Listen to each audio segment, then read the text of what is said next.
तो एजुकेशनल टेक्सोनोमीज क्या होती है? टेक्सोनोमी की यहाँ पे सिंपल सा डेफिनेशन है, एक hierarchical system used to classify learning objectives. Learning objectives का वर्ड आप लोगों ने याद करना है, जिसको हम लोगों ने यहाँ पे पढ़ना है। लर्निंग ऑब्जेक्टिव्स क्या होते हैं, हमारे गोल्स, हमारी उसकी क्लासिफिकेशन करने के लिए टेक्सोनोमीज को हम यूज करते हैं। टेक्सोनोमी हम कहते हैं एक सीढ़ी को, एक चीज नीचे से ऊपर जाना जिसमें लेवल्स हों, जैसे क्लासिफिकेशन करते हैं ना। बचपन में हम लोगों ने पढ़ी होगी क्लासिफिकेशन किंगडम्स की, कि पहले साइंटिस्ट ने क्या किया, दो दो ग्रुप में क्लासिफाई कर दिया तमाम लिविंग ऑर्गेनिज्म को, एनिमल्स और प्लांट्स में, फिर 3 बना दिए, फिर 4 बना दिए। तो जो सीढ़ी की तरह लेवल्स में डिवीजन हो रही होती है चीजों की, उसको हम लोग कहते हैं क्लासिफिकेशन।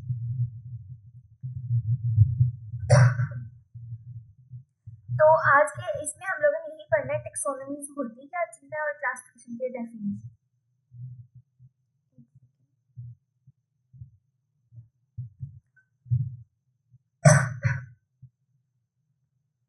टेक्सोनोमी का मतलब होता है क्लासिफिकेशन, मतलब चीजों को लेवल्स में जाके डिवाइड करना, उनकी दर्जाबंदी करना, उनकी तरतीब कर देना। और एजुकेशन में इसका मतलब ये होता है कि लर्निंग के डिफरेंट लेवल्स। तो आज के टॉपिक का जो पर्पस है वो ये है, लर्निंग के लेवल्स क्या क्या होते हैं, हम लोग सीखते हैं किन किन लेवल्स में सीखते हैं। तो एजुकेशनल टेक्सोनोमी जो होती है ये हमें ये बताती है कि बच्चा जो है जब किसी चीज़ को सीखता है तो उनको किस तरह स्टेप बाय स्टेप सीखता है। जैसे अभी मैं आप लोगों को लेक्चर पढ़ा रही हूँ, तो पहले मैंने आप लोगों को स्लाइड्स दिखाई, फिर मैंने आप लोगों को स्लाइड से रीडिंग करके पढ़ाई, फिर मैंने आप लोगों को वो चीज़ समझाई, फिर मैं एग्जाम्पल देके समझाऊँ। ये भी एक क्लासिफिकेशन है, टेक्सोनोमी है। स्टेप बाय स्टेप किसी चीज़ को समझाना टेक्सोनोमी कहलाता है। अब इसका पर्पस क्या होता है कि जो हमने 2 टॉपिक आज पढ़े हैं, ब्लूम टेक्सोनोमी और ज़ीरो टेक्सोनोमी, ये टीचर्स की हेल्प करती हैं लेसन प्लान को डिज़ाइन करने के अंदर। उसके अलावा और भी बहुत हेल्प करती हैं जो हमारे पूरी दुनिया में वर्ल्ड वाइड एग्जाम की प्रिपरेशन होती है। टीचर्स पेपर बनाते हैं, पेपर बनाते हुए हमारी एजुकेशनल टेक्सोनोमीज को ही वो मद्देनजर रखते हैं। कैसे रखते हैं ये भी हम लोग पढ़ेंगे। फिर टीचर्स ने बच्चों के जब गोल सेट करने हैं, टीचर ने आप देखना है कि आज मैंने क्लास को पढ़ाने का क्या मकसद है, मैंने बच्चों को डेफिनेशन पढ़ानी है, उनको सिखाना है, समझाना है। ये सब चीज़ें भी इन टेक्सोनोमीज की हेल्प से ही करते हैं हम लोग। तरह जब एग्जाम्स बनाते हैं तो भी टीचर्स टेक्सोनोमीज की हेल्प से ही बनाते हैं। पानी में मेरी आवाज क्यों नहीं आ रही?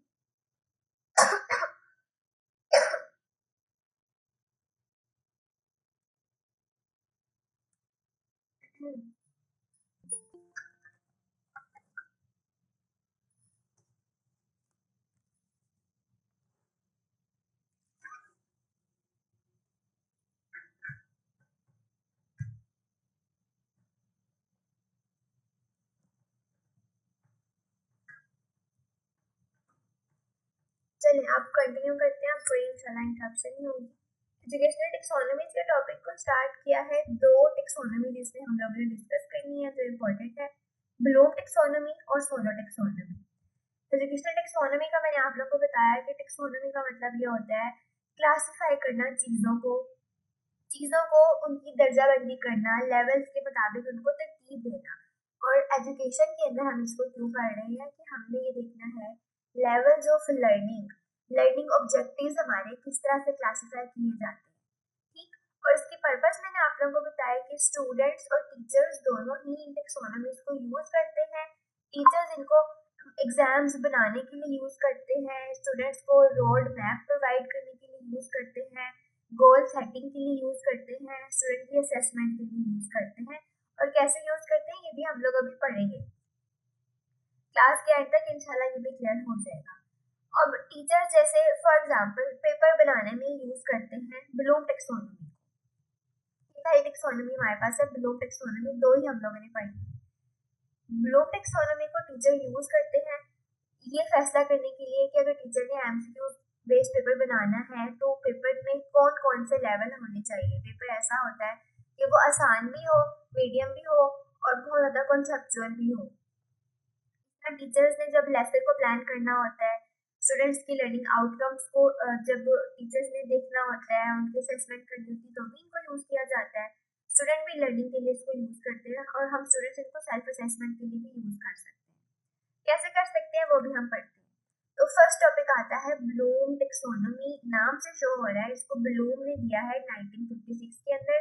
ये वाली डेट्स इंपॉर्टेंट है, पास्ट पेपर में एमसीक्यूज भी कई बार आ चुकी हैं।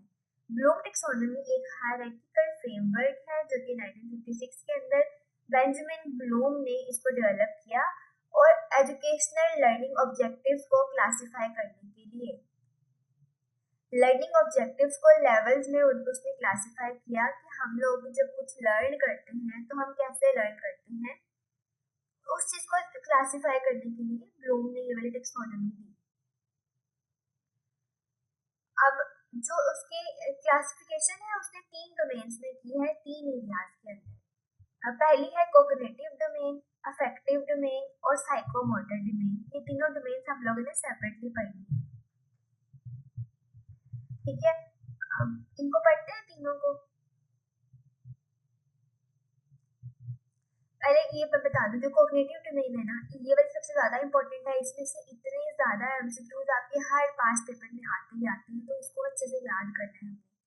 अब कोग्निशन से इसका ताल्लुक होता है हमारे ब्रेन से, कि हम लोग नॉलेज को याद कैसे करते हैं, समझते कैसे हैं, सीखते कैसे हैं, किन किन स्टेप्स, किन किन लेवल में हम लोग समझते हैं। ये वाली चीजें कोग्निटिव डोमेन में ब्लूम ने बताई। फिर अफेक्टिव डोमेन आती है। अब चीज़ों को समझने के बाद हमारी फीलिंग्स, हमारी इमोशंस, उनका ताल्लुक क्या होता है हमारी लर्निंग से। विद द टाइम हमारी इमोशनल मेच्योरिटी किस तरह से होती है। और थर्ड पे साइकोमोटर डोमेन आती है। इसका हमारी मोटर स्किल से ताल्लुक होता है, हमारी फिजिकल स्किल्स, हमारी बॉडी मूवमेंट, किस तरह से उनमें लर्निंग आती है। जैसे हम ड्राइंग सीखते हैं ना, तो विद द टाइम कैसे हमने पेंसिल पकड़ना सीखी, कैसे कैसे सीखी। इनको अब पढ़ते हैं। सबसे पहले आ जाती है इसकी तीनों डोमेन्स को ही हिस्टोग्राम में बताया हुआ है। कोग्निटिव डोमेन, अफेक्टिव डोमेन और साइकोमोटर डोमेन, तीनों नाम आप लोगों ने याद कर लेने हैं। मैं क्लास के एंड पे सुनूंगी भी आप लोगों से, ठीक है। पहले हमने एजुकेशनल टेक्सोनोमीज पढ़ी, उसकी 2 टाइप्स पढ़नी है हमने, एक ब्लूम टेक्सोनोमी और दूसरी सोलो टेक्सोनोमी। पहले हम ब्लूम टेक्सोनोमी पढ़ रहे हैं। उसकी पहली है, उसकी 3 डोमेन्स हैं। पहली कोग्निटिव डोमेन आती है, दूसरी अफेक्टिव डोमेन, तीसरी साइकोमोटर डोमेन।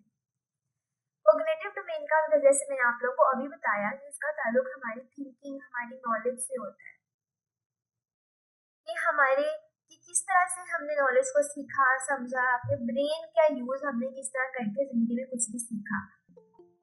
और सबसे ज्यादा एग्जाम में इसके कोग्निटिव डोमेन ही आती है। उसके बाद अफेक्टिव डोमेन आती है जो सेंटर में आई हुई है। इसका ताल्लुक यहाँ पे हार्ट बना हुआ है, आप लोगों ने डायग्राम से कर लेना है, यहाँ पे ब्रेन बना देना होता है। ये हार्ट, इसका ताल्लुक हमारी फीलिंग्स, हमारे इमोशंस, हमारी एटीट्यूड्स, इन चीजों से होता है। कि विद द टाइम हम लोग फीलिंग्स कैसे सीखते हैं, एटीट्यूड कैसे आता है, इमोशनल मेच्योरिटी कैसे आती है। और थर्ड आती है साइकोमोटर डोमेन। और ये तीनों चीजें जो है ये बेस कर रही है हमारे लर्निंग आउटकम्स के ऊपर, कि हम लोग चीजों को सीखते किस तरह से हैं। और साइकोमोटर डोमेन हमारी मोटर स्किल्स, हमारी फिजिकल मूवमेंट से रिलेटेड होती है। होप सो क्लियर होगा आप लोगों को कॉन्सेप्ट। अगर कहीं पे मैं स्पीडली जा रही हूँ, किसी चीज की समझ नहीं आए, तो आप लोगों ने फौरन पूछ लेना, ठीक है। कोई चीज रिपीट करनी हो तो वो भी आप लोगों ने पूछ लेनी। नेक्स्ट आती है कोग्निटिव डोमेन को अब हम लोगों ने सेपरेटली पढ़ना है। बहुत इंपॉर्टेंट डोमेन है, इसका एक एक लेवल आपको, इसका नाम भी याद होना चाहिए, उसका फंक्शन क्या है वो भी याद होना चाहिए। पीपीएससी में एमसीक्यू आता है कि कोग्निटिव डोमेन जो है वो किस चीज के साथ डील कर रही है। एमसीक्यू के ऑप्शंस होते हैं, तो ये डील करती है कि हम सोचते किस तरह से है, हमारे ब्रेन के फंक्शन के साथ, हमारी कोग्निशन के साथ, हमारी थिंकिंग के साथ, हमारी नॉलेज को हम सीखते किस तरह से है, उस चीज से डील कर रही है। ये भी एमसीक्यू आते हैं। इसके कितने लेवल्स हैं कोग्निटिव डोमेन के? 6 लेवल्स हैं, ठीक है। बॉटम से टॉप में बताए हुए लेवल 1 से लेके लेवल 6 तक। इसको हम लो से हाई की तरफ जाते हैं, और ये लेवल ही ये चीज शो कर रहा है कि ये हमारी टेक्सोनोमी है। टेक्सोनोमी मैंने आप लोगों को बताया था कि लेवल वाइज चीजों को जब हम क्लासिफाई कर देते हैं मुश्किल से आसान से मुश्किल की तरफ, तो पहला स्टेप आसान होगा, छठा स्टेप मुश्किल होगा, लोअर ऑर्डर से हाई ऑर्डर थिंकिंग की तरफ हम लोग जाते हैं। इसके 6 लेवल है, remembering, understanding, applying, analysis, evaluating, creating. ठीक है, इनको याद किस तरह से करते हैं ये भी मैं आप लोगों को बताऊंगी। पहले इन लोगों को पढ़ लेते हैं। ठीक है, रिमेम्बरिंग में हम लोग क्या करते हैं, याद करते हैं किसी भी चीज को। जैसे यही वाला टॉपिक अगर मैं आप लोगों को पढ़ा रही हूँ तो आप लोग ने उसको पहले याद अगर करना है, बेस से हम लोग शुरू करते हैं ना हर चीज को। अब इसके अंदर क्या करते हैं स्टूडेंट, सबसे पहले जब कुछ सीखते हैं तो उस चीज को याद करते हैं। जैसे हमने मैथ में फॉर्मूला याद कर लिया कोई, ठीक है, रिमेम्बरिंग में चीजों को हम रिमेम्बर करते हैं, सिर्फ याद करते हैं।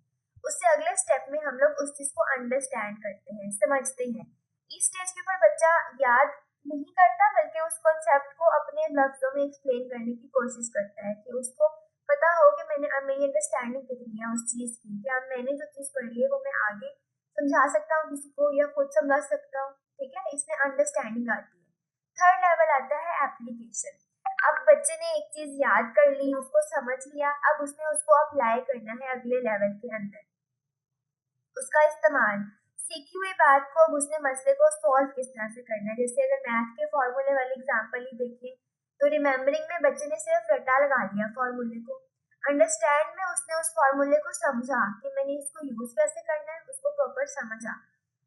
अप्लाइंग के अंदर अब उसने उस फार्मूले को यूज करके किसी सवाल को हल करना है। फोर्थ आता है एनालाइज। अब इसके अंदर एनालाइज में हम करते हैं टुकड़े चीजों के, डिफरेंसेस।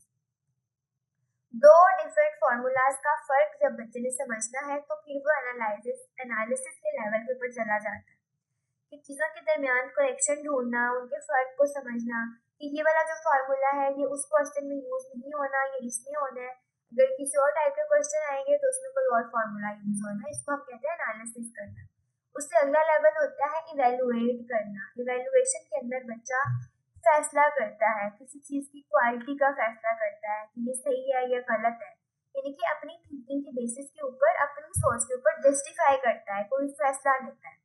और लास्ट में क्रिएट आता है, कोई वो नई चीज इजाद करता है। ये सबसे हाई लेवल आता है, इसमें बच्चा सब कुछ सीख कर अपनी कोई नई आइडिया को पेश करता है। तो ये 6 लेवल है जिनके जरिए से ब्लूम ने हमें बताया कि कोग्निटिव डोमेन में सोचने की सलाहियत, दिमाग को किस तरह इस्तेमाल करके हम कोई भी नई चीज सीखते हैं। जब भी शुरू करते हैं हम लोग लोअर लेवल से शुरू करते हैं हाई लेवल की तरफ। अब इसमें एमसीक्यूज किस तरह के आते हैं। एमसीक्यूज में पूछा जाता है कि कौन सा लेवल है जिसमें बच्चा जो है नई चीज क्रिएट करता है। तो क्या आंसर आएगा फौरन, कौन बताएगा यहाँ पे? आमना, क्या आंसर आएगा अगर मैं आपसे? जी सईदा ताहिरा, बहुत अच्छी बात है, तो आप लोग खुद एड्रेस करते हैं। अगर एमसीक्यू आता है कि ब्लूम टेक्सोनोमी का वो कौन सा लेवल है जिसमें स्टूडेंट्स कोई नई चीज के सिंथेसिस करता है, तो आप क्या करेंगे? माइक ओपन करके बता दें। इसका क्रिएटिंग ही होगा। हाँ जी, वेरी गुड, कितना आसान है ना। तो आप लोगों ने इसके डिफरेंसेस को समझना है, एमसीक्यू की स्टेटमेंट को कैसे पढ़ना है वो भी अभी हम प्रैक्टिस करेंगे इंशाल्लाह। और वो मैं आप लोग को काम दिया करूंगी। डेली का जो सा भी टॉपिक हम लोग क्लास में पढ़ेंगे, आप लोग की असाइनमेंट ये होगी कि आप लोगों ने उसको समझ लिया होगा क्लास के अंदर ही, और मैं कोशिश किया करूंगी कि क्लास के अंदर ही आप लोगों को याद भी करवा दूं। तो आप लोगों ने उस टॉपिक को गूगल पे जाकर सर्च करना है, ब्लूम टेक्सोनोमी के एमसीक्यूज, और उसके एमसीक्यूज जो वहाँ पे दिए होंगे उनको आप लोगों ने सॉल्व करना है। हर वेबसाइट पे 5 से 10 एमसीक्यूज ही दिए होते हैं, उससे ज्यादा नहीं दिए होते, लेकिन गूगल के एमसीक्यूज बहुत इंपॉर्टेंट होते हैं, बहुत आते हैं। ठीक है, और बाकी जब हम लोग इंशाल्लाह एमसीक्यूज की क्लास स्टार्ट हो जाएगी, किया करेंगे, तो उसमें आप लोगों की प्रैक्टिस हो जाया करेगी। ठीक है, लेकिन ये कोग्निटिव डोमेन की ये 6 के 6 लेवल में से बहुत क्वेश्चंस आते हैं। आता है कि ना बच्चा जो है दो डिफरेंट सिचुएशंस में डिफरेंशिएट करना उसने सीखा है, तो वो कौन सा लेवल है? अब वो एनालाइजिंग का लेवल है। ठीक है, फिर आएगा कि सबसे हाईएस्ट लेवल कौन सा है कोग्निटिव डोमेन का, अब वो क्रिएटिंग का लेवल है। एमसीक्यू आता है सबसे लोएस्ट लेवल कौन सा है, ब्लूम टेक्सोनोमी का, वो रिमेम्बरिंग का लेवल सबसे लोएस्ट, लेवल 1 लोएस्ट है। ये सारे एमसीक्यूज कोग्निटिव डोमेन इतनी इंपॉर्टेंट है, हर पेपर में इससे एमसीक्यू आते हैं। इतने आसान नहीं आते। आगे चलते हैं कॉम्प्लेक्स चीज के ऊपर। तो हमारे पास यहाँ पे दो डोमेन हैं, ये दोनों ही हमारी ब्लूम टेक्सोनोमी की कोग्निटिव डोमेन है। इनमें फर्क ये है कि ये जो 1956 वाली ये पुरानी है, 2001 वाली नहीं है। ठीक है, अब पेपर में दोनों ही आ जाती होती है, तो आप लोग को दोनों ही याद होनी चाहिए। अभी जो हम लोग पढ़े थे वो न्यू वाली 2001 वाली है, अब तो यही ज़्यादा आती है, लेकिन 1956 वाली भी बहुत जगह पे आती है। अब 1956 में जो लेवल के नाम थे वो नाउन थे, जैसे नॉलेज, नॉलेज एक नाउन है ना, ठीक है। लेकिन 2001 वाला जिसका रिवाइज्ड वर्जन आया था, ये वाला जो वर्जन था ये ब्लूम ने खुद दिया था, और 2001 वाला रिवाइज्ड वर्जन उसके स्टूडेंट्स ने दिया था। अब इसके अंदर वर्ब की फॉर्म में दी हुई वो वाली चीजें, जैसे रिमेम्बर। अब नॉलेज इल्म है, एक नाउन है, लेकिन रिमेम्बर चीज को याद करना एक वर्ब है, काम है, एक एक्टिव प्रोसेस है, ठीक है। और इस तरह इसमें दूसरा फर्क ये वाला है, इसके टॉप लेवल को उन्होंने स्विच कर दिया। 1956 में ब्लूम ने कहा था कि बच्चे सिंथेसिस पहले करते हैं, इवेलुएट करना बाद में सीखते हैं, लेकिन इसके रिवाइज्ड वर्जन में ये उन्होंने कहा कि जो क्रिएट है ये सबसे हाईएस्ट लेवल है, क्रिएशन सबसे एंड पे जाके बच्चा सीखता है, जबकि पुराने मॉडल में इवेल्युएशन सबसे हाईएस्ट लेवल था। ये भी एमसीक्यू आता है कि ब्लूम टेक्सोनोमी का सबसे हाईएस्ट लेवल कौन सा है। अगर तो वहाँ पे क्रिएट का ऑप्शन दिया हुआ है तो फिर आप लोगों ने क्रिएट पर ही टिक करना है, अगर नहीं दिया तो फिर इवेल्युएशन का दिया हुआ आपने उस पर टिक कर देना है, ठीक है। अब इसको याद करने की भी एक ट्रिक होती है, जो ये वाला लेवल 2001 वाला, ये तो आप लोगों को लाजमी आना चाहिए। आर यू, ये एक निमोनिक है जो हमारी खुद की बनाई हुई होती है, ठीक है। बहुत जगहों पे हमारे टीचर्स भी हमें ये पढ़ाते हैं।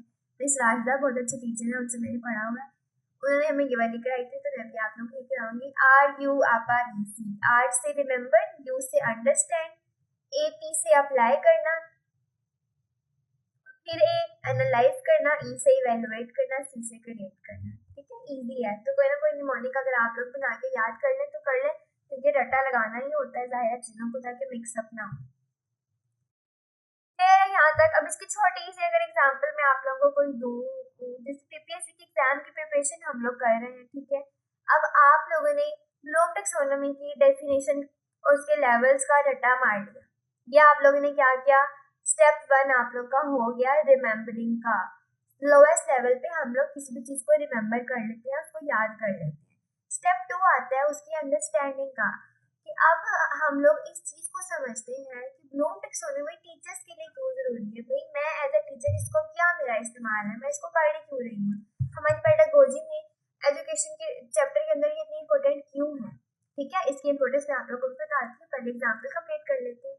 तो हमने वो समझ लिया, उसका मतलब ये है कि आपकी अंडरस्टैंडिंग हो गई कि टीचर्स जो है एग्जाम बनाते हुए ब्लूम टेक्सोनोमी को फॉलो कर सकते हैं, स्टूडेंट जो है असेसमेंट करते हुए इसको फॉलो कर सकते हैं, स्टूडेंट अपनी असेसमेंट करते हुए फॉलो कर सकते हैं ना। आप लोगों ने कोई कॉन्सेप्ट सीखा है, अगर आप उससे कोई नई चीज बना सकते हैं तो आप लोगों को पता होगा कि मेरी जो है अंडरस्टैंडिंग कितनी ज्यादा हो गई है कि मैं हाईएस्ट लेवल पे पहुंच गया हूँ ब्लूम की, ठीक है। अपनी सेल्फ असेसमेंट कर सकते हैं हम लोग। टीचर जो है वो एमसीक्यूज अगर दे देता है, जिस एमसीक्यू में एनालिसिस करना होगा और बच्चों से नहीं होता, तो टीचर को पता चल जाएगा कि मेरे जो बच्चे हैं अभी वो सिर्फ लेवल 3 तक पहुंचे हैं, अभी उसको मेरे इस टॉपिक की अंडरस्टैंडिंग लेवल 3 तक ही हुई है।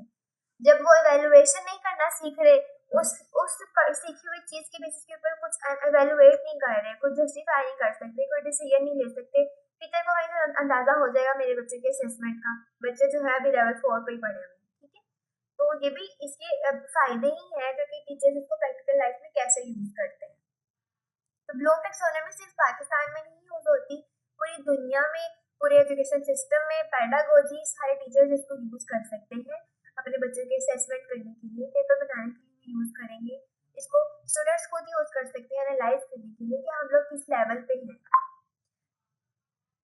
फिर थर्ड पे आता है अप्लाई, वो वाली एग्जांपल जो मैं आप लोगों को दे रही थी कि ब्लूम टेक्सोनोमी की डेफिनेशन को आपने रटा लगा लिया, रिमेंबर, उसको अंडरस्टैंड कर लिया, ये आप अंडरस्टैंडिंग के लेवल पे आ गए। अब हम लोग ब्लूम टेक्सोनोमी को यूज करके, मैं क्या कर रही हूँ, पेपर बना के दे रही हूँ आप लोगों को, उसका मतलब कि अप्लाई, ठीक है। अब ब्लूम टेक्सोनोमी और सोलर टेक्सोनोमी जो इसके बाद हम पढ़ेंगे, उन दोनों के दरमियान के डिफरेंस को मैं आइडेंटिफाई कर सकती हूँ, दोनों में फर्क क्या है। इनका डिफरेंस जब आ जाता है, जब हम दो मुख्तलिफ चीजों के दरमियान फर्क करना जान जाते हैं, तब हम लोग एनालाइजिंग के लेवल के ऊपर होते हैं। फिर आता है इवेल्युएशन। अब आप लोगों ने जाके पास्ट पेपर देखे, ठीक है। अब पास्ट पेपर को देखने के बाद आप लोग ये फैसला लेते हैं कि ये वाला जो पेपर है ना, ये जिस टीचर ने बनाया है ना, उसने ब्लूम टेक्सोनोमी को फॉलो करते हुए ही बनाया है। अब आपने एक डिसीजन लिया, कोई चीज जस्टिफाई की, एक फैसला लिया, उसका मतलब ये कि आप लोग इवेल्युएशन के लेवल पर हैं, आपका ब्रेन इस लेवल पे आ गया है कि वो वाला टॉपिक आपने सीखा जो है वो इवेल्युएशन लेवल तक सीख लिया। नेक्स्ट क्या कि अब आप खुद टीचर बन गए हैं, अपनी प्रैक्टिकल लाइफ में जाते हैं, आप कोई एक नया मॉडल बनाते हैं जिसमें ब्लूम टेक्सोनोमी या सॉल्ट टेक्सोनोमी को मिक्स करके पढ़ाते हैं, तो वो आपने क्रिएट कर दिया कोई नया आइडिया, ठीक है, तो आप सबसे हाईएस्ट लेवल पर हैं। क्लियर है यहाँ तक? और अगेन मैं रिपीट कर रही हूँ कि इंतहाई इंपॉर्टेंट है, इंतहाई इंपॉर्टेंट। पेपर में इसमें से एक एक पॉइंट आता है और हम लोगों ने कंफ्यूज नहीं होना होता, और कंफ्यूजन तभी नहीं होगी जब आप लोगों ने एमसीक्यू की प्रैक्टिस की होगी। ठीक है, आप लोगों ने अभी आज ही या कल तक का टाइम होता है आप लोगों के पास, जाना है गूगल पे ब्लूम टेक्सोनोमी के एमसीक्यूज, हर वेबसाइट जो टॉप 2-3 पढ़ी है ना, पीपीएससी वाले भी आप तो गूगल से उठा के देते हैं सारा पेपर, तो आप लोगों ने वहाँ पे एमसीक्यूज की प्रैक्टिस करनी है। जो नहीं समझ आता, कोई कंफ्यूजन है, कहीं पे समझ नहीं आती, I am here for you. आप लोग जब मर्जी ग्रुप ओपन होता है उसमें क्वेश्चन करें, ठीक है, मैं आप लोग को रिप्लाई कर दूंगी। अब यहाँ पे मैं आप लोग को एग्जाम्पल से समझा रही थी कि टीचर्स इसको यूज करते हुए किस तरह से पेपर बनाते हैं। पेपर की डिफिकल्टी लेवल को सेट करने के लिए टीचर्स को ब्लूम टेक्सोनोमी को फॉलो करना ही पड़ता है। फॉर एग्जाम्पल कि अब टीचर ने पेपर बनाया, ठीक है, अब टीचर क्या कर रहा है, सारे जो है ना लेवल 1 के अगर क्वेश्चन सारे पेपर में दे रहा है जिसमें सिर्फ रट्टे वाली चीजें हैं, तो वो पेपर कितना एवरेज होगा कि बच्चे जो इनका रट्टा अच्छा लगता है जिन बच्चों को, वो सारे पास कर जाएंगे। टीचर जो है डेट उठा के दे देते हैं, डेफिनेशन दे देते हैं पेपर के अंदर, सिंपल सिंपल सी चीजें, ब्लूम टेक्सोनोमी के कितने लेवल हैं आप लोग आराम से मार्क कर देंगे, 6 लेवल है, ब्लूम टेक्सोनोमी का तीसरा लेवल कौन सा है आप लोग आराम से मार्क कर देंगे, तो वो पेपर कितना ज्यादा इजी होगा। क्या वो पेपर जस्टिफाइड है कि वो बच्चों की ये वाली 6 की 6 डोमेन्स को असेस कर रहा है? नहीं कर रहा, ठीक है।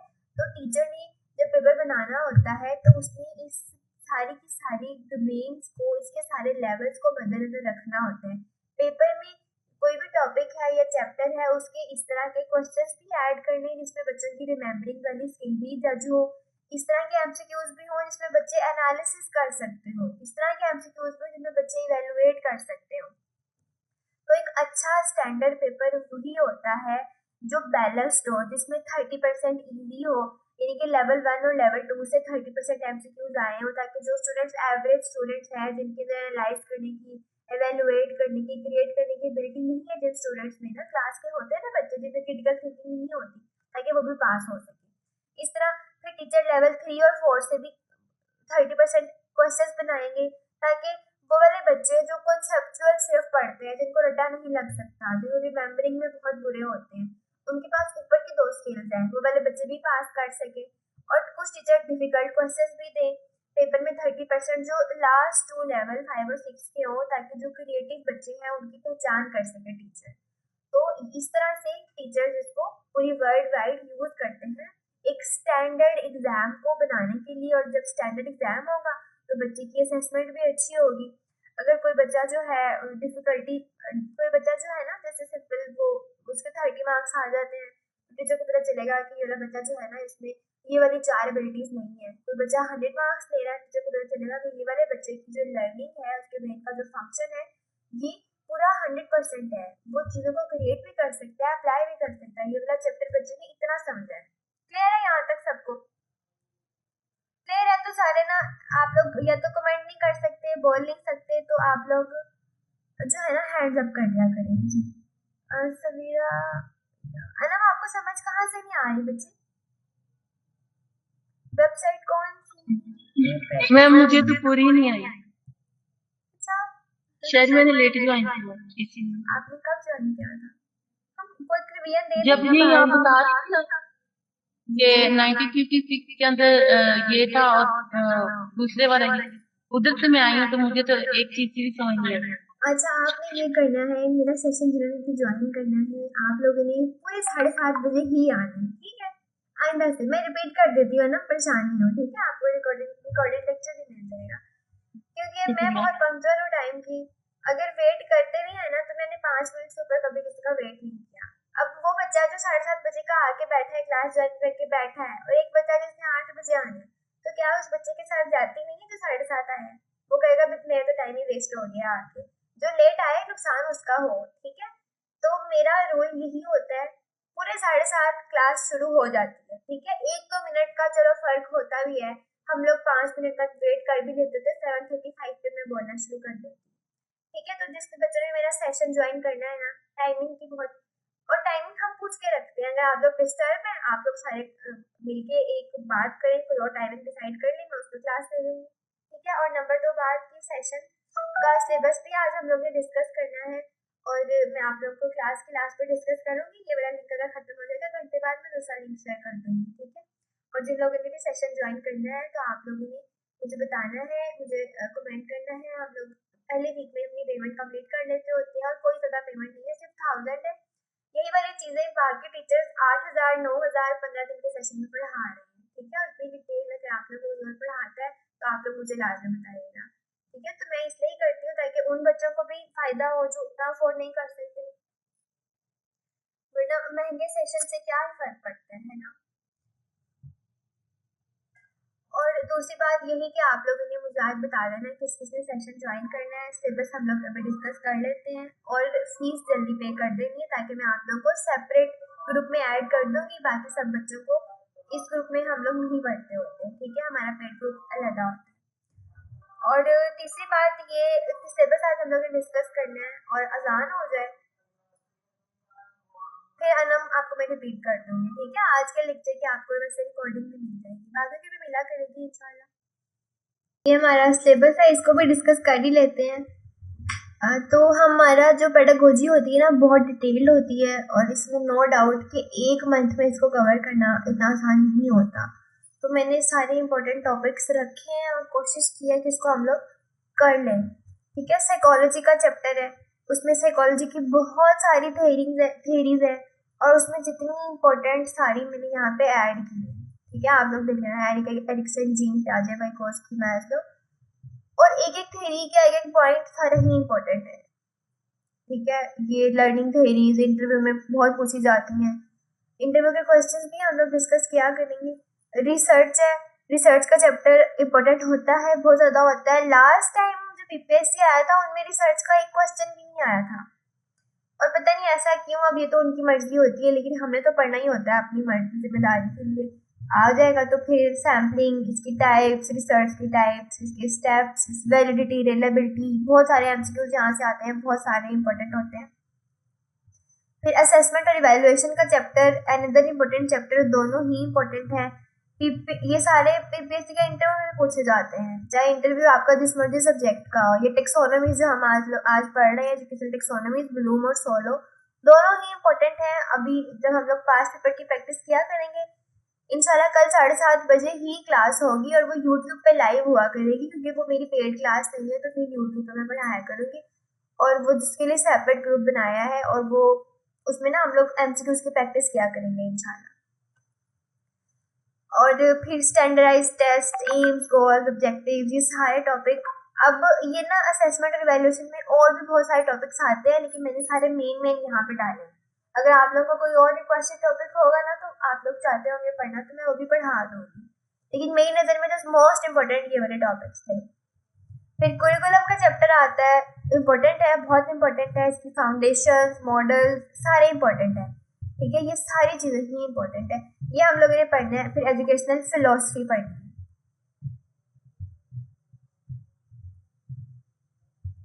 एजुकेशनल फिलोसफीज हम लोगों ने ये वाली पढ़नी है, मेजर एजुकेशनल फिलोसफी, जो स्कूल ऑफ थॉट्स होते हैं, ये पढ़ने के इम्पोर्टेंट है, आते हैं और आने भी चाहिए आप लोगों को, ठीक है। उसके अलावा इंग्लिश पेडागोजी आप लोगों का सिलेबस होता है, और ये कॉलबर्ट की वर्ल्ड डेवलपमेंट थ्योरी जो मैंने आज पढ़ाई थी, लेकिन मैंने इसलिए नहीं पढ़ाई ताकि बच्चे ये ना कहें कि मैडम ने दोनों दिन थ्योरीज पढ़ा दी है और हम बोर हो गए हैं थ्योरीज से, ठीक है। इसलिए मैंने थोड़ा डिफरेंट टॉपिक रखा है।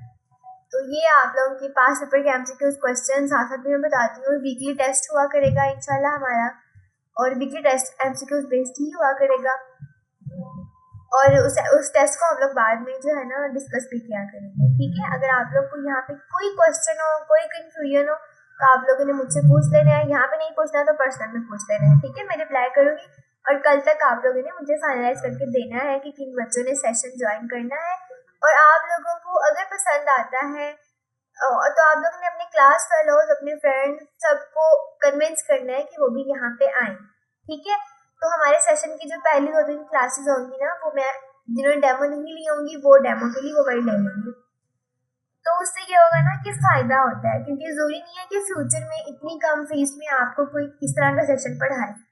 आपने देखा होगा कोई भी नहीं पढ़ाता, मिनिमम फीस भी 5000 ही है हर किसी की। और स्लाइड्स वगैरह प्रोवाइड किया करूंगी, मेरे पास जितना भी मटेरियल होगा वो प्रोवाइड कर दिया करूंगी।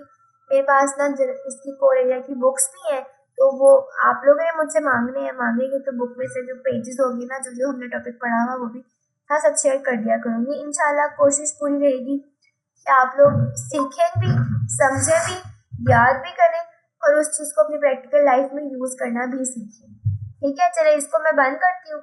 सेशन की फीस सिर्फ 1000 है, कोई ज़्यादा फीस नहीं है, और आप लोगों को इसको जल्दी पे कर देना है टाइमली, ताकि आप लोगों को सेपरेट ग्रुप में ऐड कर दूँ। Now back to our topic. हम लोग पढ़ रहे थे एजुकेशनल टेक्सोनोमीज, जो मैंने आप लोगों को बताया। पीपीएससी, एफपीएससी, इंटरव्यू, टेस्ट, हर लिहाज से इम्पोर्टेंट टॉपिक है। टेक्सोनोमी की सिंपल सी आप लोगों को मैंने डेफिनेशन बताई थी कि टेक्सोनोमी हम लोग कहते हैं लेवल्स में चीज़ों को डिवाइड करना, क्लासीफाई करना। तो हम लोगों ने 2 टेक्सोनोमीज पढ़नी है आज के लेक्चर में, एक ब्लूम टेक्सोनोमी और दूसरी हमारी आती है यहाँ पे सोलो टेक्सोनोमी। ये 2 टेक्सोनोमीज पढ़नी है।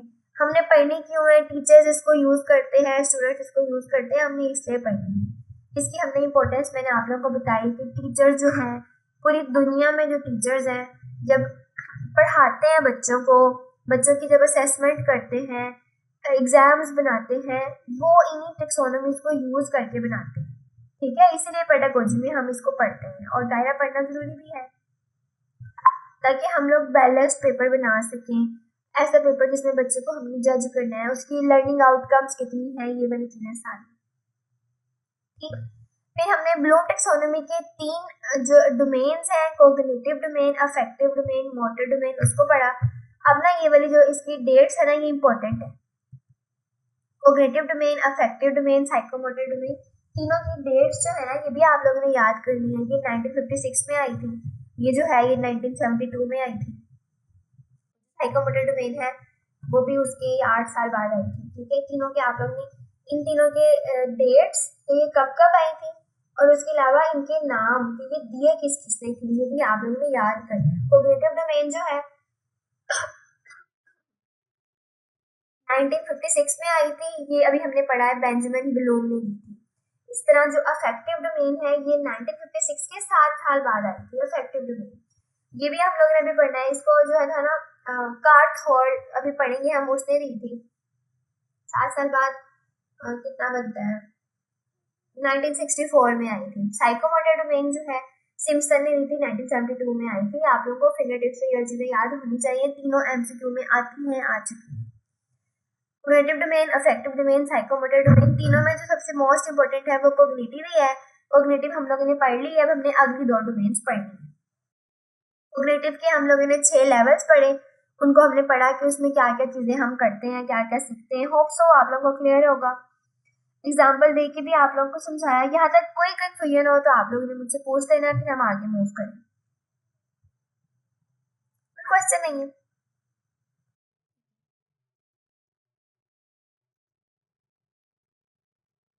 अब नेक्स्ट आते हैं हम लोग अफेक्टिव डोमेन के ऊपर। अफेक्टिव डोमेन का जैसे मैंने आप लोगों को पहले बताया था कि इसका ताल्लुक कोग्निटिव का हमारे ब्रेन से ताल्लुक था, अफेक्टिव डोमेन का ताल्लुक हमारे अफेक्ट से है। आपने इसको हार्ट की सैंपल से याद कर लेना है। बुक होती थी ना तो उस पर हार्ट बना लेते थे आप लोगों ने। अगर आपने कोई नोट्स बनाए हैं तो बहुत अच्छी बात है, सेल्फ नोट्स, सेल्फ स्टडीज उनकी बहुत वैल्यू होती है। अब ये वाली जो डोमेन है इसका ताल्लुक हमारे दिल से है, मतलब हमारे इमोशन से, हमारी वैल्यूज, हमारे एटीट्यूड से। और इसको कार्थोल्ड ने 1962 में दिया था, आप लोगों ने ये चीज याद करनी है।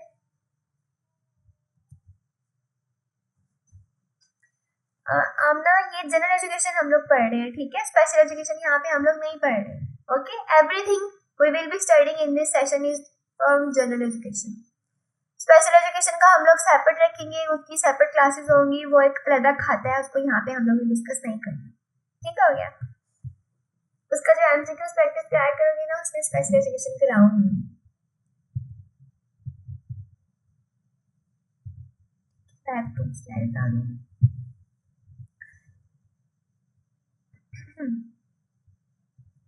अब ये वाली जो डोमेन है ये हमें ये बताती है कि एक जो लर्नर है या स्टूडेंट है वो इमोशनल तौर पर कैसे ग्रो करता है, कि किसी चीज को सिर्फ सुनना सीखना नहीं है, बल्कि उस चीज को जिंदगी का हिस्सा बनाने तक का जो सफर है वो अफेक्टिव डोमेन हमें बताती है। इसके भी 5 लेवल्स हैं, रिसीविंग, रिस्पॉन्डिंग, वैल्यू, ऑर्गेनाइज करना और कैरेक्टराइजेशन। इनको पढ़ते हैं। ये भी लोअर से हाई लेवल की तरफ जा रही है। पहले रिसीव करते हैं, फिर रिस्पॉन्ड करते हैं, फिर वैल्यू करते हैं, फिर ऑर्गेनाइज करते हैं, फिर करेक्टर करते हैं, कैरेक्टराइजिंग करते हैं। इसको भी एक निमोनिक से याद कर लेते होते हैं, रेक,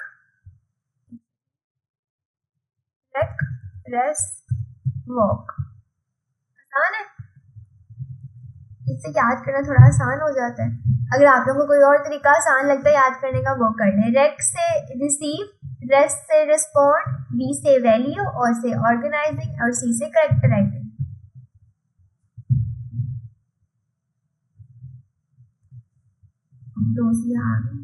ठीक है, अब इसमें क्या होता है इनको पढ़ते हैं। सबसे पहला लेवल आता है रिसीव करने का। रिसीव में जो लर्नर है किसी बात को बस सुनता है, सिर्फ तवज्जो देके उसने रिसीव किया। सेकंड पे आता है रिस्पॉन्ड करना, अब उस पर अमल करके उसका जवाब देना रिस्पॉन्ड करने में आता है। थर्ड में आता है वैल्यू, अब उस चीज को जो उसने सीखा है उसकी वैल्यू को समझना, उसकी अहमियत को अंडरस्टैंड करता है तीसरे लेवल में लर्नर। फोर्थ पे आता है ऑर्गेनाइज। ऑर्गेनाइज में अब ये प्रायोरिटीज देता है, अपनी जिंदगी में सीखी हुई डिफरेंट चीजों को प्रायोरिटाइज करेगा, तरतीब देगा मुख्तलिफ वैल्यू को, कि सबसे इम्पोर्टेंट कौन सी वैल्यू है, इस वैल्यू को जो मैंने सीखा इसको मैंने किस लेवल पे रखना है। और लास्ट पे आता है कैरेक्टराइजेशन। अब ये इसमें जो उसने वैल्यू सीखी थी वो उसके करेक्टर का पार्ट बन जाएगी। ठीक है, क्लास खत्म हो जाएगी 15 मिनट बाद, तो मैं 15 मिनट बाद दूसरा लिंक शेयर करूंगी और आप लोगों ने उस लिंक को फौरन से ज्वाइन कर लेना है, लेट नहीं करना। मैं आप लोगों को एग्जांपल देती हूँ। जैसे अनम स्पेशल एजुकेशन के स्टूडेंट्स अगर यहाँ पे ज़्यादा हैं, स्पेशल एजुकेशन की कोई एग्जांपल देती हूँ। फॉर एग्जांपल कि आप एक लर्नर है, अब आपने ये चीज़ सीखी है कि जो स्पेशल बच्चे हैं हमारे, जो पर्सन विद डिसेबिलिटीज हैं, हम लोगों ने उनकी रिस्पेक्ट करनी है, उनको भी सोसाइटी में इज्जत देनी है।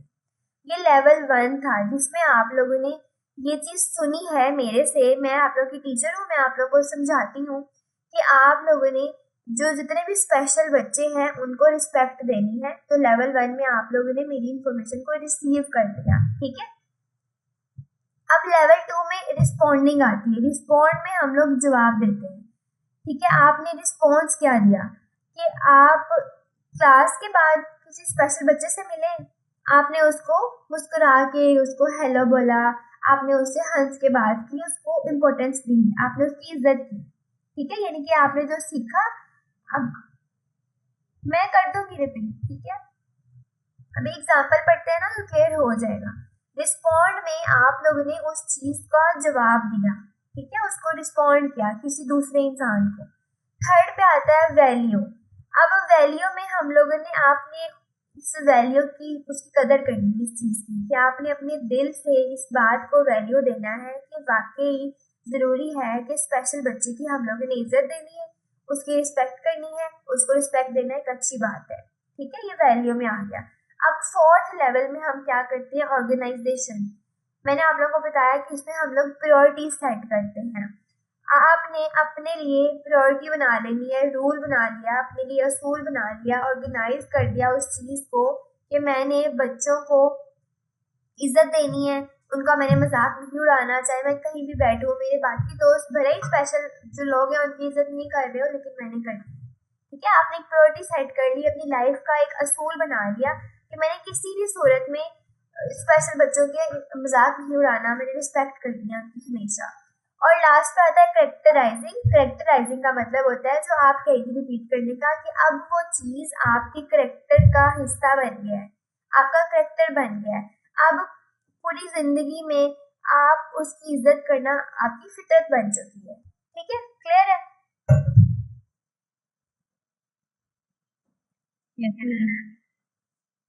हो गई कैरेक्टराइजिंग क्लियर? ये वो चीज आपके कैरेक्टर का पार्ट बन गया है। अब ये वाले भी आ जाते हैं कभी कि जो है ना वैल्यू, इसके एमसीक्यू इस तरह से आते हैं कि आपने एक चीज को प्रायोरिटाइज कर दिया और वो आपने अपना रूल बना लिया, तो वो कौन सा पार्ट आता है?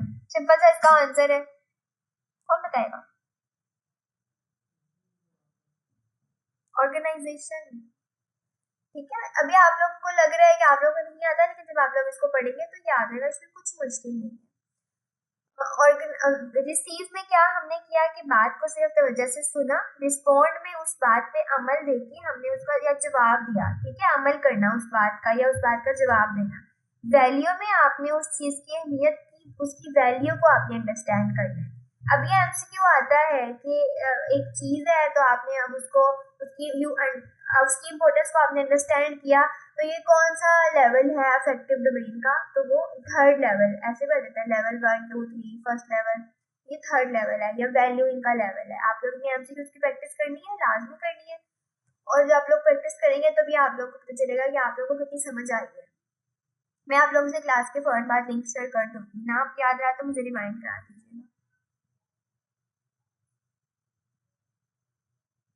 और फोर्थ पे ऑर्गेनाइजेशन, क्या आप लोगों ने ऑर्गेनाइज करना है, प्रायोरिटी सेट करनी है, अपने रूल बनाना है कि हर हालत में आपने ये चीज करनी है। और लास्ट पे आता है कैरेक्टराइजेशन, कि आप वो वाली क्वालिटी आपके कैरेक्टर का हिस्सा बन गई है। So this is how affective domain के जरिए से, अफेक्टिव डोमेन किसने दी थी? कार्थ हॉल ने 1962 में। आप लोगों ने याद करना है इस चीज को। ब्लूम की डोमेन किसने दी थी? ब्लूम ने दी थी 1956 में। ठीक है, ये चीजें आप लोगों को फिंगरटिप्स पे आनी चाहिए। और इसमें ये कार्थ हॉल हमें ये बता रहा है कि कोई भी इंसान जज्बाती तौर पे हमारी जो वैल्यूज है, हमारा जो करेक्टर है, हमारी इमोशंस है, हमारे एटीट्यूड जो होते हैं, ये किस तरह से ग्रो करते हैं विद द टाइम। अब ये भी लर्निंग है और ये भी लेवल्स में हो रही है। ठीक है, अब हम लोग थर्ड डोमेन की तरफ जाते हैं जो कि हमारी है साइकोमोटर डोमेन। और उससे पहले मैं क्लास खुद एंड कर देती हूँ ताकि इंटरप्शन ना हो। मैं नया लिंक शेयर करती हूँ, आप लोगों ने फौरन ज्वाइन करना है। ठीक है, नई लिंक को, ओके, लेट नहीं करनी। अच्छा, थर्ड डोमेन है साइकोमोटर डोमेन। अब कोग्निटिव डोमेन जो थी वो हमारे ब्रेन से रिलेटेड थी, अफेक्टिव डोमेन जो हमारे वो दिल से डोमेन थी, और साइकोमोटर डोमेन जो है ये हम अब ये जो है ये हमारी फिजिकल स्किल्स और हमारी कोऑर्डिनेशन के ऊपर डिपेंड कर रही है। हमारी मोटर स्किल्स हमारी बॉडी से रिलेट है। ठीक है, इसमें हम लोगों ने ये चीज देखनी है कि हमारा दिमाग और बॉडी मिलकर कैसे काम कर रहे हैं। एक छोटी सी चीज को हम किस तरह से एक्सपर्ट करते हैं। इसके 7 लेवल्स हैं: perception, set, guided response, mechanism, complex overt response, adaptation और ओरिजिन। ये कम इम्पोर्टेंट है, बाकी दोनों की ज्यादा इम्पोर्टेंट है। इनको पढ़ते हैं। परसेप्शन होता है परसीव करना, किसी ऑब्जर्व करना चीजों को, किसी चीज को बस देखना, ऑब्जर्व करना। ठीक है, एग्जाम्पल दूंगी तब क्लियर हो जाएगी, अभी एक एक लाइन समझा देती हूँ। सेकंड इसका लेवल आता है सेट करना, रेडी टू एक्ट। जो चीज हमने देखी थी अब हम उसके ऊपर एक्ट कर रहे हैं, ज़हनी और जिस्मानी तौर पर हम तैयार हैं। थर्ड पे आता है गाइडेड रिस्पॉन्स। इसमें क्या होता है? किसी को इमिटेट करके सीखना, गाइडेंस लेके आप लोगों ने रिस्पॉन्ड करना है, किसी की मदद करके सीखना। ठीक है, जैसे मैंने पहले अब एग्जाम्पल ही देती, ठीक है, सिंपल सिंपल समझाती हूँ, एग्जाम्पल से डिटेल कराऊंगी। फिर मैकेनिज्म, अब वो काम आपने खुद सीखा है, खुद से करना है आपने मैकेनिज्म के अंदर, बगैर सोचे। आप लोग मैकेनिज्म में जो चीज हमने सीखी थी ना, यहाँ पे परसेप्शन में देखी थी, सीखी थी, गाइडेड रिस्पॉन्स में हम लोगों ने किसी की हेल्प करके सीखी। अब मैकेनिज्म में वो हमारी बेसिक हैबिट बन गई, वो वाली चीज करना। ठीक है, उसके बाद कॉम्प्लेक्स ओवर्ट रिस्पॉन्स वाला लेवल आता है। इसमें क्या होता है? मुश्किल से मुश्किल काम में हम लोग इतने एक्सपर्ट हो जाते हैं कि हम लोग उसमें परफेक्शन ले आते हैं। सेकेंड लास्ट आता है अडेप्टेशन। अब वो जो स्किल हमने सीख ली थी उसमें हम एक्सपर्ट हो गए थे, अब हालात या वाकयात के मुताबिक हम उसको अडेप्ट कर लेते हैं, अपनी स्किल को तब्दील कर लेते हैं अपने हालात की ज़रूरत के मुताबिक। और लास्ट पे आता है ओरिजिनेशन, कि कोई नई स्किल हम लोग इन्वेंट कर देते हैं, सिंथेसिस कर देते हैं, इजाद कर देते हैं। तो साइकोमोटर डोमेन बेसिकली हम लोग जब अपनी बॉडी की कोई स्किल सीखते हैं उस पर ये डिपेंड करता है। अब छोटी सी मैं आप लोगों को एग्जांपल देती हूँ। कौन सी दूँ? बाइक चलाने वाली। चलिए ये कोई और देती हूँ, ठीक है। जैसे अभी मैं आप लोगों को लैपटॉप से पढ़ा रही हूँ, ठीक है। अब लैपटॉप को की टाइपिंग आपने सीखनी है, आप भी स्टूडेंट्स हैं, उसको किस तरह से हम सीखते हैं। सबसे पहले आती है परसेप्शन। परसेप्शन का आप लोग कीवर्ड अगर याद कर लेना ज्यादा इजी रह जाते हैं। परसेप्शन का कीवर्ड होता है ऑब्जर्व करना। इसमें आप लोगों ने सिर्फ देखना है, ठीक है, कि कोई स्टूडेंट टीचर को देखेगा कि वो कीबोर्ड के ऊपर ना कैसे टाइप कर रहा है, स्टूडेंट ने सिर्फ ऑब्जर्वेशन यहाँ पे की। नेक्स्ट आता है सेट करना। अब सेट में हम लोग रेडी होते हैं। अब रेडी, वो जो हम कहते हैं रेडी स्टडी, वो वाला रेडी स्टडी, इसमें आप तैयार होते हैं। अब स्टूडेंट जो है वो इस काबिल हो गया है कि अब वो तैयार है कि वो खुद सीट पे बैठ कर अपने लैपटॉप के ऊपर टाइपिंग कर सकता है, ठीक है, उसको करने के लिए तैयार है। हम लोग एग्जाम्पल देख रहे हैं टाइपिंग सीखने वाली, कीबोर्ड को यूज करने वाली या लैपटॉप को यूज करने वाली। फिर गाइडेड रिस्पॉन्स आता है। गाइडेड रिस्पॉन्स में आती है इमिटेशन, कॉपी करके सीखना। कि स्टूडेंट अब स्क्रीन पर देखेगा कि टीचर जो है वो कैसे टाइप करते थे, टीचर को कॉपी करके वो चीज सीखता है, ठीक है। जैसे गाइडेंस से काम करते हैं वैसे कॉपी या इमिटेट करना भी इसको हम बोलते हैं। मैकेनिज्म में मैंने आप लोगों को बताया था कि इसमें हम लोग बिल्कुल कॉन्फिडेंट हो जाते हैं। इसमें आप लोग कॉन्फिडेंस का वर्ड करना, कॉन्फिडेंस कर सकते हैं, हैबिचुअल कर सकते हैं कि अब स्टूडेंट इतनी उसको प्रैक्टिस हो गई है कि अब वो टीचर के गाइडेड रिस्पॉन्स के बगैर ही विद कॉन्फिडेंस टाइपिंग कर सकता है या लैपटॉप सीख सकता है। बेसिक स्किल उसकी बन चुकी है, ठीक है। यहाँ पे आप लोग स्किल लेवल भी कह सकते हैं मैकेनिज्म को। ये एमसीक्यू आते हैं कि वो कौन सा लेवल है जिसमें स्टूडेंट जो है अब उसका स्किल की मास्टरी उसमें आ गई है, तो वो मैकेनिज्म का लेवल है।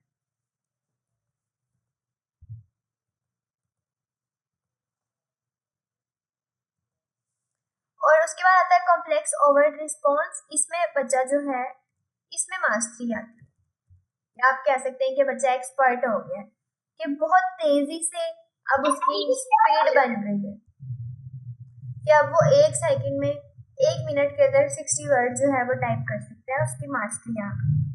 फिर आता है अडेप्टेशन। अडेप्ट करने को हम लोग कहते होते हैं मॉडिफाई करना। अब मॉडिफाई बदलना, अब कीबोर्ड की जगह पे अब उसको लैपटॉप भी मिल जाएगा, कंप्यूटर भी मिल जाएगा, उसको टैबलेट मिल जाए, उसको कुछ भी मिल जाएगा, वो उस स्किल को अडेप्ट करके कर लेगा, ठीक है। और लास्ट आ रही है ओरिजिनेशन, कि उसने अब सिंथेसिस करनी है या क्रिएशन करनी है। अब वो कोई ना कोई नई चीज कर सकता है टाइपिंग के साथ साथ। अब वो जैसे फिंगर स्टाइलिंग सीख लेता है, शॉर्टकट कीज सीख लेता है, ठीक है। छोटी सी एग्जाम्पल है, मैं इसको रिपीट कर देती हूँ कि हम लोगों ने ब्लूम टैक्सोनॉमी की 3 डोमेन्स पढ़ी। पहली डोमेन जो है कोग्निटिव डोमेन। अब कोग्निटिव डोमेन में क्या है, एक स्टूडेंट सिर्फ ये चीज सीखता है कि टाइपिंग कैसे करते हैं, टाइपिंग के रूल्स कौन कौन से होते हैं, सिर्फ ब्रेन का इस्तेमाल करता है, ठीक है। अफेक्टिव डोमेन में हम लोगों ने सीखा कि हमारे इमोशंस, हमारी जो वैल्यूज है, फीलिंग्स। अब इसके अंदर स्टूडेंट की एक मोटिवेशन है, तो उसको शौक है कि मैंने टाइपिंग सीख के उसको मास्टर करना है। अब उसकी जो मोटिवेशन है वो उसकी फीलिंग्स के साथ नहीं अटैच, उसकी वैल्यूज से अटैच है, वो होगी अफेक्टिव डोमेन। ये टाइपिंग सीखने का जो उसका जज्बा था वो अफेक्टिव डोमेन में आता है। और ये लास्ट आती है साइकोमोटर डोमेन। इसमें अब उसने असल में अपनी जो बॉडी है, अपनी उंगलियों को यूज करके टाइप करना सीखा है, ठीक है। इसके 7 लेवल है, इतने इंपॉर्टेंट नहीं है, इनको एज इट इज याद करना इतना जरूरी भी नहीं है। पेपर में ज्यादा कोग्निटिव और दूसरी आती है अफेक्टिव डोमेन। साइकोमोटर में बस आप लोगों को नाम याद हो और पता हो कि पहले कौन सी आती है। परसेप्शन में बच्चा जो है सिर्फ ऑब्जर्व करता है, कोई चीज देखता है। जैसे फॉर एग्जांपल बाइक चलाना सीखी है, अब एक बच्चा है अपने फादर को बस देख रहा है कि अब्बा बाइक कैसे चलाते हैं, ठीक है। सेट में अब उसका अपना माइंड सेट हो गया है कि मैंने अब बाइक चलानी है, ये अगला लेवल आ गया, सेट में वो रेडी है, वो तैयार है। गाइडेड रिस्पॉन्स में वो अपने फादर की गाइडेंस लेगा, देखेगा कि वो कैसे चलाते हैं, किक कैसे करते हैं, वो कैसे बाइक स्टार्ट करते हैं, कैसे चलाते हैं। फिर उनको वो इमिटेट करेगा, कॉपी करेगा, वैसा ही करने की कोशिश करेगा। फिर मैकेनिज्म में जाके अब वो वाली स्किल उसकी डेवलप हो गई है, अब वो आदी हो गया है, उसकी बेसिक स्किल बन चुकी है। यहाँ पे ये कीवर्ड आता है कि बेसिक स्टूडेंट जो है learn something as it's basic skill उसने सीख ली, तो वो मैकेनिज्म वाले लेवल में होता है, ठीक है। बेसिक स्किल उसकी बन चुकी है, उसमें कॉन्फिडेंस आ गया कि वो बगैर किसी हेल्प के वो वाला काम जो है वो कर सकता है। फिर कॉम्प्लेक्स ओवर्ट रिस्पॉन्स में क्या होता है, बच्चे में मास्टरी आ गई है, अब यहाँ पे वो एक्सपर्ट हो गया है। अब वो जो है इतने किलोमीटर इतने स्पीड में इतनी किलोमीटर तय कर लेता है, ये उसकी मास्टरी है। ये बच्चा जो है ना अब घंटे में जो है 20 किलोमीटर आराम से बाइक पे चला जाएगा, या फिर फास्ट ड्राइव भी कर लेता है। बच्चा जो है इंतहाई रश में भी होगा तब भी 10 मिनट में घर से स्कूल पहुंच जाएगा, ये उसकी मास्टरी आ गई। फिर आती है अडेप्टेशन। अब जो है बच्चे ने उस बाइक को चलाना तो सीखा, अब उसको कहीं पे स्कूटी मिल गई है, उसको कहीं पे हैवी बाइक मिल गई है, उसके अब्बू की वो 70 के अलावा, तो भी वो उसको चला लेता है, ये अडेप्टेशन है। अब ओरिजिनेशन में कोई नई चीज वो क्रिएट कर लेता है, ठीक है। बाइक का सिस्टम किसी और जगह पे लगा हुआ है, किसी और व्हीकल में, तो वो उसको चला लेता है। ये कोई और आप एग्जाम्पल कर सकते हैं, ठीक है। क्लियर है ये वाली भी। हम नेक्स्ट मूव करते हैं अब अपनी सोलो टेक्सोनॉमी की तरफ। अभी तक ब्लू टेक्सोनॉमी आप लोगों को क्लियर है तो मुझे बता दें, जिसका कोई क्वेश्चन हो, कहीं से रिपीट करनी हो, समझ नहीं आई हो, तो आप लोग पूछ सकते हैं। क्लियर है, चलिए बहुत अच्छी बात है। मकसद यही होता है जाहिर है समझाना, और लेकिन याद करना भी मकसद होता है, ठीक है। याद भी आना इन चीज़ों को क्या करना है। मेरे से पूछा करें मैम चीज़ों को याद कैसे करें, याद करने की टिप्स जो होती है वो हम लोग को आनी चाहिए, आती नहीं होती है। और एमसीक्यूज की प्रैक्टिस आप लोगों ने करनी, वो आप लोगों का काम है। अच्छा, यहाँ पे अब ये आप लोग के जो नाम आए हुए हैं, आई डोंट नो ये आप लोग के रियल नेम है, ये आईडी पे नेम है, रोलेक्सा है। तो आप लोगों ने सेशन ज्वाइन करना है तो अपने असली नाम, आप लोग की क्वालिफिकेशन, इंस्टीट्यूट, कौन से इंस्टीट्यूट से आप लोगों ने कौन सी डिग्री की हुई है, मुझे आप लोगों ने मैसेज करना है अपने सिटी का नाम। अगर आप लोगों ने अपना नंबर सेव करवाना है तो फिर मैं आप लोगों का नंबर सेव कर लूँगी। और दूसरी बात, आप लोगों ने पेमेंट कर देनी है, वो मैं आप लोगों को मैसेज कर दूँगी। 1000 रुपीज़ ओनली, बहुत थोड़ी है, बहुत थोड़ी है। और इतनी लंबी क्लास के लिए तो वैसे ही बहुत थोड़ी है। मैंने खुद इतने महंगे महंगे सेशन ज्वाइन किए हुए हैं, 10,000 पे अब घंटा भी नहीं पढ़ाते थे टीचर्स। और पीपीएससी की तैयारी जो होती है ना, वो कोई ऐसे नहीं कराता। मैं आप लोगों को इस चीज़ का बता दूँ, कहीं महंगे से महंगा सेशन आप लोग ज्वाइन करेंगे, वो सिर्फ आप लोग को गाइड करते हैं। याद एबीसी से कोई नहीं पढ़ाता पीपीएससी में, सिर्फ वो they are suppose you are suppose कि आप लोग को हर चीज़ आती है, वहाँ से शुरू होती है पीपीएससी की तैयारी सेशंस पे। अच्छा, अब दूसरी हम लोगों ने पढ़नी है सोलो टेक्सोनॉमी। इसका सबसे पहला तो जी कौन बोल रहा है? मैं बोल रही हूँ। तो मैम मैंने ये पूछा था, आप जो एमसीक्यूज की प्रैक्टिस का कह रही हैं, तो फिर ये कहाँ से कर रही है, स्पेसिफिक वेबसाइट है या वैसे ही गूगल से कर रही है? वैसे गूगल पे कर रहे हैं, सिंपल गूगल पे भी करके देख लेते हैं। गूगल पे आपने जाना है ग्लोब टेक्सोनॉमी के एमसीक्यूज, सॉल्व एमसीक्यूज या क्विज़ेस, तो एक वेबसाइट पे 8 से 9 एमसीक्यूज पड़े होंगे, या 10-12, ज़्यादा नहीं होता, ठीक है। वो आप लोग सॉल्व कर लेंगे, ठीक है। और बाकी इंशाल्लाह हम लोगों ने, मैंने बोला था, बहुत इनपुट दिया है बच्चों ने। यहाँ पे अवैस है, इन्होंने, एक दो और बच्चे हैं, उन्होंने काफ़ी बच्चे कलेक्ट किए हैं। तो इंशाल्लाह कल 7:30 बजे, कल हमारी क्लासेस नहीं होंगी, हमारी उधर की डेमो क्लास खत्म हो चुकी है। अब मंडे से हमारा सेशन स्टार्ट है, मंडे टू फ्राइडे इसी टाइम पे क्लास हुआ करेगी। और जो कल की क्लास है उसमें हम लोग एमसीक्यू करेंगे, और वो यूट्यूब पे मैं लाइव कराऊंगी। वो एमसीक्यू वाली जो है ना, वो जनरल एजुकेशन के एमसीक्यू कराया करूंगी, जीके कराया करूंगी, और कभी कभी स्पेशल एजुकेशन के भी कराया करूंगी। जब स्पेशल के मैंने कराने होंगे ना, तो मैं पहले ही ग्रुप में मैसेज कर दिया करूंगी कि आज जो है जो स्पेशल एजुकेशन वाले हैं तो उससे ये होगा, जनरल वाले जो है वो क्लास नहीं अटेंड किए ताकि उनका टाइम नहीं वेस्ट हो। कोशिश करूंगी इंशाल्लाह। बाकी मेरी अपनी भी स्टडीज होती है, तो मेरा एमफिल चल रहा है, सेकंड सेमेस्टर है। जब पेपर होंगे तो आप लोगों को बता दिया करूंगी कि भैया आज मेरा पेपर है, आज छुट्टी है, तो जो टॉपिक रह जाएंगे वो हम कंप्लीट करेंगे सेशन, ठीक है। लेकिन फ्लेक्सिबल हो जाता है कभी कभी।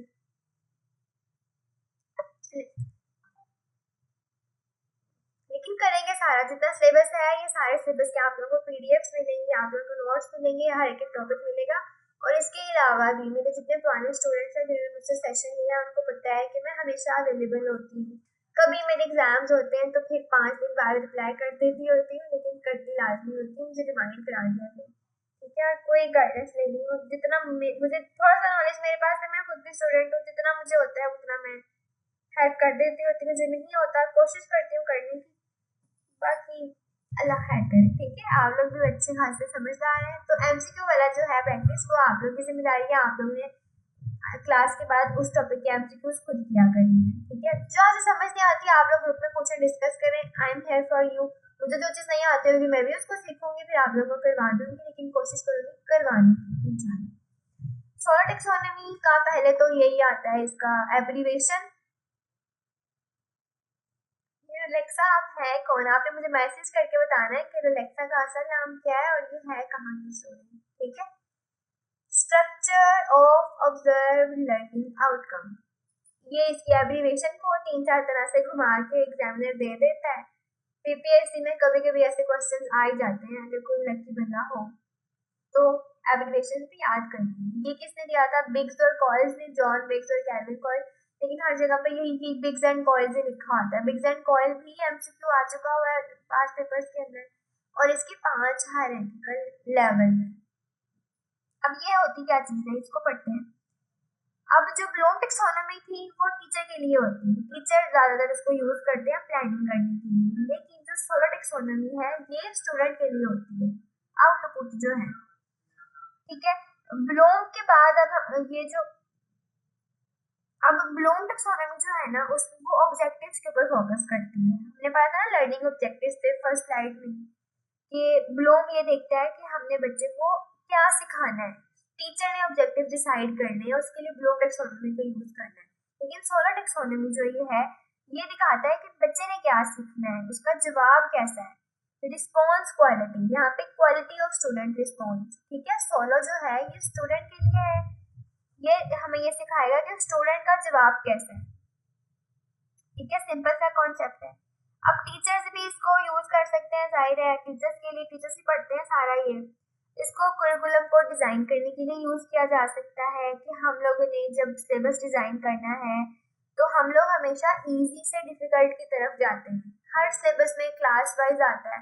तो सोलर टेक्सोनोमी भी यही कहती है कि हम लोगों ने सिंपल कॉन्सेप्ट पहले पढ़ाने हैं, उसके बाद जाके एंड पे जाके बच्चों को कॉम्प्लेक्स कॉन्सेप्ट पढ़ाने हैं। तो अब इसके 5 लेवल पढ़ेंगे ना, सिंपल से एडवांस की तरफ ये कैसे जाता है। इस तरह स्टूडेंट्स की ग्रेडिंग असेसमेंट भी यूज कर सकते हैं कि टीचर्स जब पेपर चेक करते हैं तो देख सकते हैं कि बच्चे ने कितने पॉइंट्स लिखे हैं, और उससे अंदाजा लगा सकते हैं कि बच्चे कौन से लेवल पे हैं इसके 5 लेवल में से। इस तरह ग्रेडिंग करते हुए भी टीचर्स को पता चल जाएगा कि स्टूडेंट ने रट्टा मारा हुआ है, ये वाला स्टूडेंट जो है ये कॉन्सेप्चुअल लिखने वाला है, ये क्या क्या, ठीक है। ये थोड़ी सी इंपॉर्टेंट। इसके लेवल्स पे चलते हैं। इसके 5 लेवल है, pre structural, uni structural, multi structural, rational structural और एक्सटेंडेड एब्स्ट्रैक्ट। 5 लेवल है, बहुत इजी। इसकी डायग्राम्स, ये वाली डायग्राम है, एक ये वाली डायग्राम है, सारी ही आसान है और ये ज्यादा आसान है ब्लूम की निस्बत। यहाँ से पढ़ते हैं, ठीक है। ये pre structural, uni structural, multi structural, relational और एक्सटेंडेड एब्स्ट्रैक्ट, इनके बारे में पढ़ते हैं। प्री स्ट्रक्चर में क्या होता है, एग्जाम्पल दो पहले मैं आप लोगों को, ठीक है, फिर पढ़ाती हूँ, फिर आप लोगों को समझ नहीं आती। अब हमारे पास एक बच्चा है, उसको मैंने ब्लॉक्स दे दिए, ब्लॉक्स का पता है ना, खिलौने दे दिए मैंने कोई उसको, ठीक है। अब प्री स्ट्रक्चर पे बच्चा क्या करेगा, बच्चे को पता ही नहीं है कि मैंने ब्लॉक्स का करना क्या है, वो ब्लॉक्स जरिए पड़े रहेंगे, बच्चा जो है बस उनकी तोड़ फोड़ करता रहेगा और बस, ठीक है। तो उसका मतलब ये है कि बच्चा जो है प्री स्ट्रक्चरल लेवल पे है। लेकिन अब क्या, कोई और बच्चा है, उसके सामने मैंने वही ब्लॉक्स रखे, तो बच्चा उन सारे ब्लॉक्स को जोड़ के ना एक पूरी पूरी जो है ना इस तरह एक वो बना देता है, एक टावर बना देता है। उसका मतलब ये है कि जो बच्चा है वो यूनिक स्ट्रक्चरल लेवल पर है, कि बच्चे को एक टावर की पहचान है। अब एक और बच्चा है, उसके सामने मैंने ब्लॉक रखे, वो क्या करता है, 3-4 लंबे लंबे टावर्स बना देता है। ठीक है, दीवार कह लें, दीवारें बना दी उसने 3-4 लंबी लंबी, तो मतलब कि बच्चा जो है मल्टी स्ट्रक्चर लेवल पर है। उसके बाद एक बच्चे को मैं देती हूँ, वो दीवारें भी बनाता है, ब्लॉक्स की 4 दीवारें बना देता है। ठीक है, वो पूरा एक घर बना देता है, ऊपर से कहता भी है कि भाई ये घर है। इसका मतलब ये है कि बच्चा जो है रिलेशनल लेवल के ऊपर है। ठीक है, कि वो चीजों को थोड़े से मुकम्मल कर देगा। कोई भी चीज जो है ना वो तब तक उन ब्लॉक्स को जोड़ता है जब तक सारे ब्लॉक खत्म नहीं हो जाते, और वो एक घर बना देता है उनका अच्छा सा। फिर एक मेरे पास बच्चा आता है, वो क्या करता है, वो उस ब्लॉक्स को जोड़ के एक बड़ी अच्छी बिल्डिंग बनाता है, साथ में गार्डन बना देता है, उसके साथ फैक्ट्री बना देता है, इंडस्ट्री बना देता है, समथिंग बियॉन्ड द अप्रोच जो एक नॉर्मल बच्चा कर ही नहीं सकता। तो मैं कहूँगी कि ये वाला जो बच्चा है ना, मैं करती हूँ रिपीट, ठीक है, वो एक्सटेंडेड एब्स्ट्रैक्ट लेवल पर है। तो सोलर टेक्सोनोमी को हम लोग ने इस छोटे से एग्जांपल से समझा। अब मैं आप लोगों को डिटेल बताती हूँ।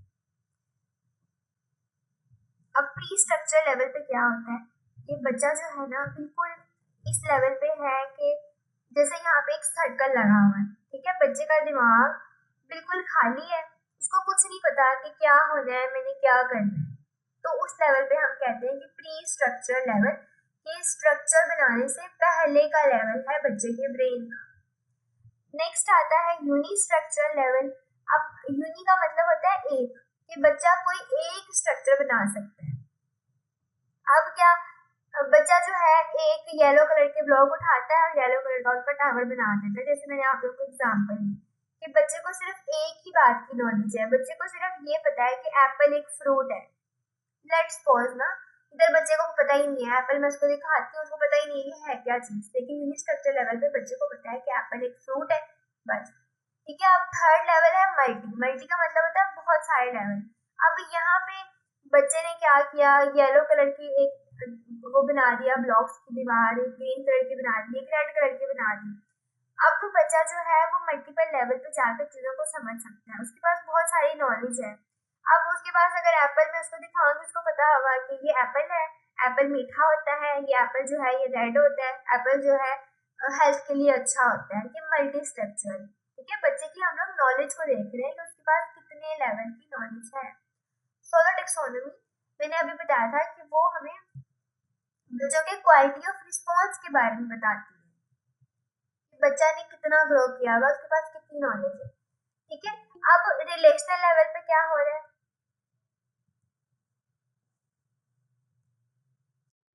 रिलेशनल लेवल पे बच्चा जो है एक पूरा घर बना देता है। ठीक है, ऊपर नीचे जोड़ के, यानी कि वो एक सीधी दीवारें बनाने के अलावा एक कॉम्प्लेक्स चीज भी वो बना सकता है। वो छत भी बना दी उसने। ठीक है, पूरे एक स्ट्रक्चर जो भी उसने काम किया, मुकम्मल काम किया। कि बच्चे को जितनी भी नॉलेज है मल्टी स्ट्रक्चरल वाली, अब वो सारी नॉलेज को आपस में रिलेट कर सकता है, उसके पास रिलेशनल लेवल का है। यहाँ पे लिखा भी है ना, बच्चा चीजों को कंपेयर भी कर सकता है, चीजों की काज बता सकता है, एनालाइज क्लासीफाई बता सकता है, उनके ऊपर क्वेश्चंस कर सकता है।